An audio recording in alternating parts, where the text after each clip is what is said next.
చాలా సంతోషకరమైన విషయం ఏంటంటే వేణుగారు, ఇప్పుడు ఇక్కడ తెలంగాణ రాష్ట్రం నుంచి టాలెంట్ ఎంత బ్లాసమ్ అయ్యి, ఎన్ని చక్కటి మట్టి కథలు వస్తున్నాయి. అవునండి. ఎంత అంటే ఎంత మంచి టాలెంట్ ఉంది. అసలు చాలా ఏళ్ళు ఆల్మోస్ట్ బయటికి రాలేదు అనిపిస్తుంది. అవును. ఆమె రాంగ్, నేను తప్పుగా మాట్లాడాను, లేదు, కరెక్ట్గా అలాగే చెప్పాను. లేదు. అవును, కరెక్ట్ అండి. ఇప్పుడు బయటికి రావడం, కట్టలు తెంచుకుని ఒక్కొక్కళ్ళు అంటే ఇక్కడ ఈ గడ్డ మీద ఉండే ఆలోచన ఏంటారు ధాటి అంటారు చూడండి, ఆ కన్విక్షన్ అది చాలా గొప్పదండి. అంటే అంటే మట్టి నుంచి పుట్టిన కథలు కదా. అంతే అండి. అంటే ఇంతకుముందు ఇక్కడి ప్రాంతం వరకు ఏంటంటే కొంచెం చదువు లేక ఆకలి చౌలు ఇక్కవరకే ఉంది. బట్ అక్కడ సృజనాత్మకత కూడా ఉంది, చాలా ఉంది. అంటే ఇటువైపు ఎన్ని కథలు అటువైపు ఎన్ని కథలు, ఎక్కడైనా మనుషులు ఉన్న చోట చాలా కథలు ఉంటాయి. అవును. సో ఇక్కడ కథలు కూడా ఇప్పుడు వస్తున్నాయి. అందుకే ఇప్పుడు అంటే ఎట్ ప్రజెంట్ నా మూడంతా ఇక్కడే ఉందన్నమాట. నా జర్నీలో నేను చాలా కథలు చూశాను, అందులో ఒకటి బలగం. సో ఇంకా చాలా కథలు చూశాను. అవును. సో అవన్నీ చెప్పొచ్చు, దాన్నే కమర్షియల్గా చెప్పొచ్చు. ఇప్పుడైతే మరి మీ రెండో సినిమా వివరాలు అడగచ్చా? ఇంకా సూనా? సూన్ అండి, సూన్ డెఫినెట్లీ. అంటే అఫీషియల్గా నా ప్రొడక్షన్ నుంచి వచ్చినప్పుడు అడిగితే బెటర్. నో డెఫినెట్గా. కానీ అందరికీ క్యూరియాసిటీ ఏంటంటే బలగం తీసిన తర్వాత మీరు చాలా జాగ్రత్త పడాలి. ఇంకా రెండో సినిమాకి అదే స్థాయిలో మెప్పించాలి, ఇంకా ఎక్కువ మెప్పించాలి వీలైతే. మరి ఏంటి మీ ఆలోచనలు దాని మీద? ఉందండి, కథ అయిపోయింది, ఆల్మోస్ట్ కథ అయిపోయింది. ఇంకా అఫీషియల్గా అనౌన్స్ చేస్తాం త్వరలో. మళ్ళీ డెఫినెట్లీ నన్ను ఎవరైతే ప్రేమించారో ఆశీర్వదించారో వాళ్ళని ఒప్పిస్తానని నమ్మకం అవుతుంది. నా కథ అయితే ఇప్పటివరకు అయితే ఖచ్చితంగా ఒప్పిస్తానని నమ్మకం అవుతుంది. అంతకుముందు కామెడీ యాక్టర్గా జబర్దస్త్లో మీ జర్నీ ఎలా ఉండేది వేణుగారు? అది హ్యాపీ జర్నీ అండి, చాలా హ్యాపీ జర్నీ నా లైఫ్లో. అంటే జాలీగా ఉన్న రోజులు అవి. అంటే నేను 2004లో యాక్టర్ అయిన తర్వాత 2015 వరకు గాడ్ గ్రేస్ని అసలు వెనక్కి తిరిగి చూసుకోలేదండి. అంటే నేను డైలీ 4 షూటింగ్లు 5 షూటింగ్లు. అంటే ఈరోజు హైదరాబాద్లో ఉంటే సడన్గా మీరు వేణుగారు ఎక్కడున్నారంటే ఈరోజు ఇక్కడే ఉన్నానండి ఈవినింగ్ అంటాను.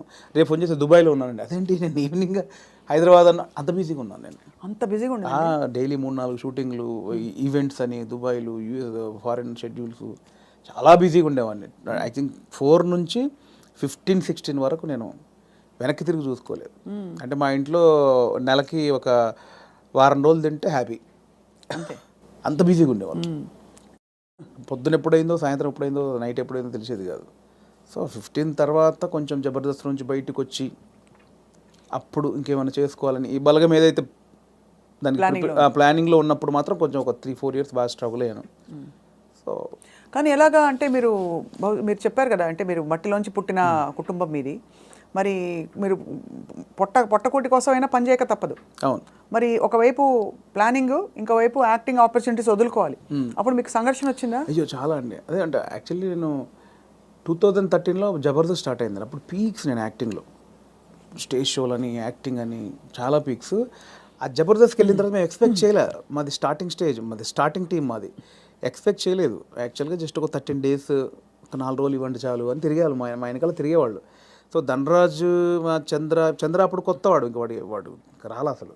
ధనరాజు నన్ను పక్కగా పట్టుకున్నారన్నమాట వాళ్ళు. అంటే మేము ఇద్దరే అంతకుముందు స్కిట్లు చేసాం, స్మోక్ టీవీ అని అవన్నీ చేసాం.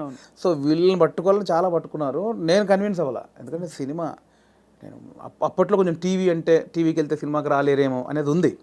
ఇప్పుడు లేదు. ఇప్పుడు స్క్రీన్ అనేది ఉన్నది తప్ప big screen, small screen, phone screen లేదు. ఇప్పుడు స్క్రీన్ అంతే. అప్పుడు ఆ వేరియేషన్స్ ఉన్నాయి. సో అప్పుడు 13 రోజులు మంచి అమౌంట్ ఎక్స్పెక్ట్ చేయని అమౌంట్ ఒకటి 4 డేసే కదా అని లైట్గా కమిట్ అయ్యాం. ఆ 4 డేస్లో 13 ఎపిసోడ్స్ మీకు తెలుసు. అది జబర్దస్త్ స్టార్టింగ్ 18 రేటింగ్. అంటే గురువారం వస్తే వెయిట్ చేసేవాళ్ళు, గురువారం కోసం ఒక టీవీ షో కోసం వెయిట్ చేసేవాళ్ళు. సో 13 డేస్ తర్వాత మళ్ళీ బతిలాడి ఇప్పుడు అనుకున్న అమౌంట్ కంటే డబుల్ పెంచారు. సరే అని మళ్ళీ 13 చేసాం, 27 ఎపిసోడ్ చేసాం. ఆ తర్వాత ఇంకా అది జబర్దస్త్ ఎట్లా అయిపోయిందంటే తెలుగు రాష్ట్రాల్లో గురువారం వస్తే ఏంటి అనేది. ఇప్పుడు స్కిట్లు రాయడం అది కూడా ఎలా జరిగేది? అది ఉండేది. సో అప్పుడు ఏంటంటే అప్పుడు ఇంకా ఇది మీకు తెలియట్లేదండి, ఇది చాలా అద్భుతం, మీకు ఎంత అంటే అంత ఇస్తాం, మీరు కంటిన్యూ చేయండి అన్నారు. అప్పుడు నేను ఏంటంటే నాకు సినిమా అనేది, నేను సినిమా కోసం వచ్చాను, ఇది చాలా బాగుంది, చాలా డబ్బులు ఇస్తున్నారు, ఇంటింటికి గడప గడప వెళ్ళాం, రీచ్ అయ్యాం, ఇంత డబ్బులు వస్తున్నాయి, అటు షోలు, రెమ్యునరేషన్ అన్నీ వస్తున్నాయి, కానీ నాకు సంబంధించింది పోతుంది. అవును, నేను సినిమా అనుకున్నాను, దీనికోసం రాలేదు, ఇటు పోతే నా సినిమాకు దూరం అయితే దీని నుంచి బయటకు వచ్చాను. అబ్బా చాలా పెద్ద ఇదండి. మామూలుగా సెటిల్ అయిపోతాం మనం, పైసలు వస్తున్నాయి కదా ఎందుకు బై నీకు అందుకని బయటికి వెళ్ళాము. బయటికి వెళ్ళాక 1.5 year తర్వాత ఇది రైజ్ అయిపోయింది. అంటే ఇంటర్నెట్ ఫ్రీ అయిపోయి ప్రతి ఒక్కరికి సెల్ ఫోన్ చేతిలోకి వచ్చేసి ఇది వైరల్ అయిపోయింది. అప్పుడు ఏమైంది, నేను జబర్దస్త్ కొన్ని చేశాను కాబట్టి సినిమాలో కొంచెం దూరం అయిపోయా, టీవీకి వెళ్ళడానికి వచ్చేసింది. అవును అవును అవును. ఇది వచ్చేసిందని నేను దాన్ని పక్కన పెట్టేసి సినిమాకి వచ్చేసరికి ఇది పక్కకు పెట్టేశారు. అరే ఇలా అయింది ఏంటి అని కసిలో మళ్ళీ ఒక 1 year చేసాం. అవును, మీరు తిరిగి వచ్చినప్పుడు అయితే వెల్కమ్గా తీసుకున్నారు మిమ్మల్ని, ఆబ్వియస్లీ తీసుకున్నారు. మళ్ళీ 1 year చేసిన తర్వాత అప్పుడు ఇంకా మైండ్లో డబ్బు అని మళ్ళీ ఇటు వెళ్ళినోని మళ్ళీ ఇటు వచ్చా, ఇక్కడ మళ్ళీ డబ్బు కోసం వచ్చా. బట్ లోపల మాత్రం ఇది కాదని నన్ను వేధిస్తుంది అనమాట. మళ్ళీ బయటకు వచ్చాను. ఆ మళ్ళీ బయటకు వచ్చిన తర్వాత 2015 మిడ్లో బయటకు వచ్చామండి. అప్పటి నుంచి అరాకొర అప్పటి నుంచి స్ట్రగుల్ స్టార్ట్ అయింది. ఆ 15 మిడ్లోంచి 2020 వరకు ఆ 4 years ఇటు లేక అటు లేక ఆ 4 years బాగా స్ట్రగుల్ అయ్యాను. అది ఇక మేజర్ నా కెరియర్లోనే వెరీ బ్యాడ్ పీరియడ్. అంటే తినడానికి ఉండడం వేరు, అది వేరు, బట్ మైండ్ బిజీగా ఉండడం మెయిన్ ఇంపార్టెంట్. అవును, మైండ్ బిజీ. మనం అసలు ఎటు వెళ్తున్నాం అని ఒక తెలుస్తుంది కదా లోపల. పొద్దున 6 గంటలకు వేస్తే స్టాఫ్ వచ్చారా, పొద్దున 12 గంటల వరకు ఈ షూటింగ్, మధ్యాహ్నం ఆ షూటింగ్, దుబాయ్, ఇటు హాస్టల్, ఇవి అన్నింటిలో ఈ స్కిట్లో బిజీ ఉంటుంది. ఇప్పుడు మీరు ఇందాక అడిగారు స్కిట్లు, మినిమం ఒక స్కిట్ రాయడానికి 2 రోజులు పట్టేదండి. ఎవరు రాస్తారు? నేను, నా టీం మెంబర్స్, ఎవరైనా ఒక రైటర్, అంటే మనకు సింక్లో ఉన్న మెయిన్ టీమ్ లీడర్ దగ్గరనే ఉంటుందండి. ఇంప్రూవ్ అని ఉంటుందండి యూఎస్లో, అంతా ఉంటుంది. ఇది 100% ఇంప్రూవేషనే స్క్రిప్ట్ అండి, స్క్రిప్ట్ రైటింగ్ ఏమి ఉండదు. సో మీకు దానికి నేపథ్యం, మీరు థియేటర్కి వెళ్ళారా?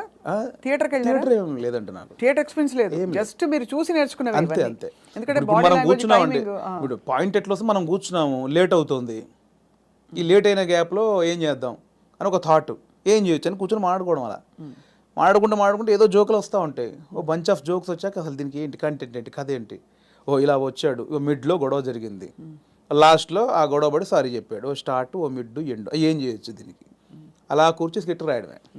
అలా టీం అంతా రాయడం, ఆలోచన ఎక్కడ పాయింట్ వస్తుంటుంది. అది టైమింగ్ ఎడిటింగ్లో అసలు, అంటే మా టైంలో అయితే ఎడిటింగ్ సెన్స్ లేకుండానే దింపేసేవాళ్ళం అండి. దింపేసేవాళ్ళు. ఇప్పుడు ఎలా ఉందో నాకు తెలియదు. నా ధనరాజు కానీ, నేను కానీ, అప్పుడు రాఘవ్ గారు కానీ, చంద్ర కానీ, అంటే అప్పుడు ఇప్పుడంటే పాపం వాళ్ళు జబర్దస్త్ వాళ్ళకి ఇప్పుడు వాళ్ళకి ఏమైందంటే కొన్ని 1000 పాయింట్లు టచ్ చేశారండి. అవును, ఎన్ని స్కిట్లు అయి ఉంటాయి, కొన్ని 1000 స్కిట్లు అయి ఉంటాయి, 1000 పాయింట్లు టచ్ చేశారు. ఇంకేం చేయాలో అర్థం కాక వాళ్ళకి. అవును, అప్పుడు మేము కొత్త కాబట్టి మాకు అన్ని కొత్తయే. ఆల్ పాయింట్స్ ఇప్పుడు అత్తా కోడళ్ళు ఓ 100 పాయింట్లు ఉంటాయి, అప్పుడు మాకు అవన్నీ కొత్త. ఇప్పుడు అత్తా కోడలు చేయమంటే ఏది చేసినా కూడా ఆల్రెడీ చేసినట్టే ఉంటుంది. సో అట్లా మాకు చాలా పాయింట్స్ దొరికేవి. ఇప్పుడు చంద్ర మొత్తం ఫ్యామిలీస్ మీదకి వెళ్ళిపోయేవాడు, నేను అన్నీ కొంచెం టిపికల్గా ఉండాలి, అరే నేను ఈ కొంచెం కొత్తగా ఏదో చేసేవాడిని, ధనరాజు ఇంకో, అట్లా ఎవరి కేటగిరీ వాళ్ళకు ఉండేది. సో అప్పుడు పోటాపోటీ బాగా చేసాము. సో ఆ 15 నుంచి బయటకు వచ్చాక అంత మంచి రెమ్యునరేషన్స్ కానీ, ఈవెంట్స్ కానీ, మీకు తెలుసు ఈవెంట్స్ ద్వారా మంచి ఆర్టిస్టులకు మంచి ఆదాయం ఉంటుంది, చాలా బాగుంటుంది. అదే కదా. సో అటు ఇటు మిస్ అయ్యి ఈ 15 నుంచి 20 వరకు నేను దాదాపు మీరు ఎక్స్పెక్ట్ చేయలేని అమౌంట్ మిస్ అయిపోయాను. సో ఆ లోపల అది ఉంటుంది, అది బాధ అనమాట, తిండికి బాధ కాదు. అనవసరంగా దాంట్లోంచి బయటకు వచ్చావు, ఇప్పుడు ఇంత పోయింది, ఇప్పుడు ఇది లేదు అది లేదు. ఇప్పుడు మన బతుకులకి నువ్వు వచ్చిన నేపథ్యానికి అది చాలా పెద్ద అమౌంట్. దాన్ని మిస్ అయిపోయామే, తప్పు చేసామా, ఒప్పు చేసామా, అనవసరంగా సినిమాని ఓ పెద్ద బిల్డప్ ఇచ్చుకొని బయటకు వచ్చావు, ఇక్కడ ఇది లేదు, అక్కడ అంతా సాలిడ్ అమౌంట్ మిస్ అయిపోయి ఏంట్రా తప్పు చేసామనే గిల్ట్ ఒకటి ఉంటుంది చూసారా, ఆ గిల్ట్ ఎక్కువ పోయాను అనమాట. అవును, లక్షల సంపాదన వదులుకోవడం అంటే ఈజీ విషయం కాదు. అండ్ ఇప్పుడు పొద్దున్న లేవగానే ఇంకొకటి అండి, ఒక బిజీ పర్సన్ మీరు ఉన్నారు స్వప్న గారు అంటే, మీరు ఇంకా మిమ్మల్ని కట్టేసినా కూడా మీరు ఆగలేరు, ఎందుకంటే మనకి అంత ఉంది, అంత పని చేసేవాళ్ళు పొద్దున్న లేవగానే మనం ఏం పని లేదంటే ఎలా ఉంటుంది. అదే బిగ్గెస్ట్ కామెడీ స్కిట్లా ఉంటుంది. అంతే, అది దానంత నరకం ఉండదు. పొద్దున్న లేవగానే ఆ స్కిట్, షూటింగ్, అట్ట ఇట్ట మైండ్ అలా పెట్టే మైండ్కి ఏమీ లేదంటే అది దానంత నరకం ఇంకోటి ఉండదు. అలా ఒక 3 సంవత్సరాలు ఫేస్ చేసిన తర్వాత ఆ ఫ్రస్ట్రేషన్లోంచి వచ్చిన ఐడియానే బలగం. అంటే ఇన్ని రాసాము, నేను చాలా సినిమాలకు, అంటే చాలా సినిమాలు కాదండి, నా ఫ్రెండ్స్ డైరెక్ట్ చేస్తా ఉంటే వాళ్ళకు నేను సబ్జెక్ట్లో కూర్చునేవాడిని, కామెడీ ట్రాక్స్ రాసి ఇచ్చేవాడిని. అండ్ సినిమాలో మేము కామెడీ సినిమా షూటింగ్ చేస్తూ ఉంటే ఏదైనా మనం ఇంప్రూవ్ చేసిన పంచ్ ఉంటుంది, అది స్క్రీన్లో చూస్తే పేలింది అంటే నాకు ఆలోచించే ఉంది. ఇప్పుడు స్కిట్లు నేను ఆల్మోస్ట్ ఒక 100 స్కిట్లు రాసా, వర్కౌట్ అయినా చాలా, అంటే నా ఆలోచన నుంచి పుట్టినాయి కదా. సో నాకు నేను ఎందుకు చేసుకోకూడదు, అంటే ఇప్పుడు ఒక అవకాశం ఒకరు ఇస్తారు, డెఫినెట్లీ అందరు ఇస్తేనే ఇక్కడ దాకా వచ్చాను. బట్ ఇప్పుడు ఇంత మనకు ఒక నాలెడ్జ్ వచ్చిన తర్వాత కూడా వెయిట్ చేయడం ఎందుకు అనేది ఆ 3 సంవత్సరాలు వచ్చిన ఇది.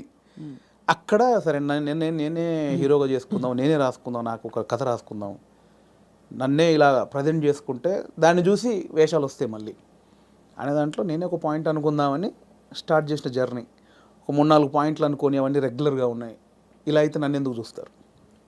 చాలామంది అలా వస్తున్నారు కదా, నన్ను చూడాలంటే మళ్ళీ నేను కొంచెం బ్యాక్వర్డ్ అయి ఉన్నాను, ఇప్పుడు నన్ను కొత్తగా చూడాలి, కంప్లీట్ ఆపోజిట్గా చూడాలి, అది ఏం చేయొచ్చు? చాలా సాహసోపేతమైన journey అది అలా. అలా ఏం చేయొచ్చు అన్న పుట్టినప్పుడు థాటే ఒక చావులో ఎలా ఉంటుంది అంటే, నేను మా నాన్న జరిగిపోయినప్పుడు ఉన్న సిచ్యువేషన్స్ అన్నీ ఫనీగా చూసా, ముందు ఎమోషన్ కాదు అది, ముందు ఫనీగా చూశాను. అంటే ఇప్పుడు తెలంగాణలో ఏంటంటే చేదునూరు అని ఉంటుంది, అంటే చుట్టం చూపు వాడు వచ్చినప్పుడు వాళ్ళని ఓదార్చిన తర్వాత చేదునూరు అనేది ఉంటుంది. అంటే ఇంత మందు తీసుకొచ్చి, ఇంత చికెన్ మటన్ తీసుకొచ్చి నా వంతుగా నీకు ఒక భరోసా ఇచ్చి, నీ బాధని తొలగించి ఈ వచ్చిన వాళ్ళు ఇస్తారు. అంటే ఆచారం ఏంటంటే అండి, ఇప్పుడు నేనున్నాను, నాకు మా ఇంట్లో చేదు జరిగింది, ఎవరో చనిపోయారు, చేదు జరిగింది, మా బావను మా మామయ్యను బావ మరుదు ఎవడు వాడు వచ్చి నన్ను ఓదార్చి, సరే బావ జరిగిపోయిందని ఈ బాధను దూరం చేయాలి. నాకు ఏదైతే ఆ మిస్సింగ్ ఫీల్ ఉందో దాన్ని దూరం చేయగలని ఏం చేయాలి? ఇంత మందో బిందో తీసుకొచ్చి కాసేపు 2 గంటలు సపోర్ట్ ఉండి కడుపు నిండా తినబెట్టి ఏం కాదులే నేను ఉన్నానులే అని ఆ సపోర్ట్ ఇచ్చే వెళ్ళే విధానం అనమాట అది. కరెక్ట్, అవును. సో అదొక ఆచారంగా వచ్చింది, చేదునూరు అంటాం. ఇప్పుడు పెద్ద ఫ్యామిలీ అనుకోండి, ఇప్పుడు బాంబేలో ఉంటారు ఒకరు బావంట ఆయన, అక్కడ 10 మంది చుట్టాలు ఉన్నారు, ఇక్కడ చనిపోయింది, కంపల్సరీ రావాలి, వస్తారు, ఈ ప్రక్రియ చేయాలి. ఇప్పుడు 10 మంది 10 రోజులు ఉండలేరుగా, 2 రోజులు చేసి వెళ్ళిపోవాలి. అవును. సో 10 మందిది వీడు తాగాలి, నేను తాగాలి, తినాలి, తాగాల్సిందేనా అంటే బాంబే నుంచి వచ్చాడండి పాపం, అంతే కదా, మా బావకి ఇలా జరిగిందని ఏదో ఆయన తృప్తిగా చేసే, నేను ఒక ముక్కనాన్ని తినకపోతే ఆడేమనుకుంటాడు, ఫీల్ అవుతాడు కాబట్టి చేయాలి, కంపల్సరీ. సో ఈ ప్రాసెస్ మా నాన్న జరిగింది అనమాట. మాది పెద్ద కుటుంబం, మా అమ్మకి నేను 9వ వాడిని, మా పెదనాన్నలు 6, మా మేనత్తలు 3. ఆహా. సో మా ప్రతి పెదనాన్నకి ఫ్యామిలీ మినిమం 10 మంది, 7 మంది, 8 మంది, వాళ్ళందరూ వచ్చి ఒక 200 మంది మా కజిన్స్ ఉంటారు, అన్నయ్యలు వదినలు వాళ్ళ పిల్లలు అందరూ వచ్చేసి ఏమైపోయిందంటే ఆ 11 రోజులు మా నాన్నది చనిపోయిన నెక్స్ట్ డే నుంచి మార్నింగ్ ఒక సెటప్, 11 o'clock ఒక సెటప్, 1 o'clock తప్పదు. దీనిలో ఏం జరుగుద్ది, ఇప్పుడు నేనున్నాను, మీరు వచ్చారు, రాగానే సరే బావ ఇలా జరిగిందంటే సరే కూర్చో తాగదు అంటే కాదు కదా, మీరు అడుగుతారు ఎలా జరిగింది బావ ఏంటి అంటే, నేను చెప్పాలి, నేను ఇలా ఉన్నట్టు నాన్న చూస్తూ అని ఏడవాలి. ఓకే అయిపోయింది. ఇప్పుడు 12 o'clock ఇంకోటి వచ్చాడు, వాడికి కూడా సేమ్ ఏడవాలిగా. రాగానే రాబావ కూర్చోండి, వాడు మళ్ళీ చూసేవాడు ఒక కంట నీరు కూడా పెట్టలేదు, వాడు రాగానే తాగినని వాడు అనుకుంటాడని వాని కోసం మళ్ళీ సేమ్ ప్రాసెస్. ఏమైందంటే నానిలా లేడు అన్నీ అంటే నాకు అలా ఉంది. ఎలా జరుగుతుందంటే వస్తున్నారు, తాగుతున్నారు, ఏడుస్తున్నారు, తింటున్నారు, పంటున్నారు, ఏడుస్తున్నారు, ఏంద్రా అది. అప్పుడు నా చిన్న వయసు 99లో మా నాన్న చనిపోయినప్పుడు ఆ వయసులో నాకు అది అనిపించింది, మీరు సెలబ్రేట్ చేసుకుంటున్నారా, బాధపడుతున్నారా, ఎంజాయ్ చేస్తున్నారా అనేది ఒకటి ఉంది, ఎప్పుడో చూసినది.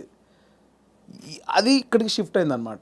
ఎలాంటి కథ చేయొచ్చు అదే అదే అదే అదే అన్నప్పుడు మా ఫ్రెండ్ ప్రదీప్ అద్వైతం అని ఇప్పుడు నెక్స్ట్ వైజయంతి మూవీస్లో పెద్ద సినిమా చేస్తున్నాడు.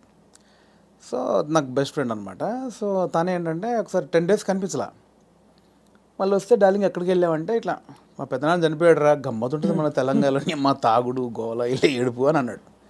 అది స్ట్రైక్ ఏదో బాగుంది కదా అని ఒకసారి రివెండ్కి వెళ్తే మా నాన్నది ఇంత జరిగింది కదా ఫన్ ఇక్కడ